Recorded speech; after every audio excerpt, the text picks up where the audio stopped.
I've lived on the same block in Austin for 12 years, but honestly, I couldn't have told you my neighbor's last name if my life depended on it. Ben was just there.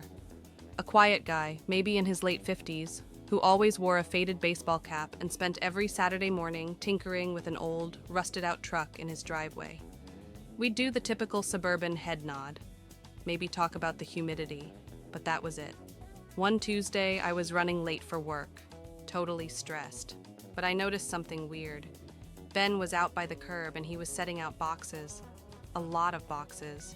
Now, normally I would have just kept driving, but there was this look on his face, just totally hollow. He was holding this old wooden birdhouse like it was made of glass. I don't know why, but I pulled over. I walked up and said, "Hey Ben, having a yard sale? Need a hand moving the heavy stuff?" He looked at me, and it was like he was seeing a ghost. He didn't say anything for a long time.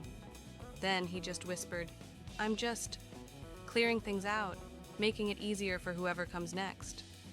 I didn't like the sound of that, not one bit. So I did something totally out of character. I told him I was sick, called my boss right there and said, "Ben, let's get coffee. My treat. I want to hear the story behind that truck." We sat on his porch for 3 hours. He told me about his wife who passed away 2 years ago, about the silence in that house that felt like it was crushing him, and how he felt like a leftover piece of a puzzle that didn't exist anymore.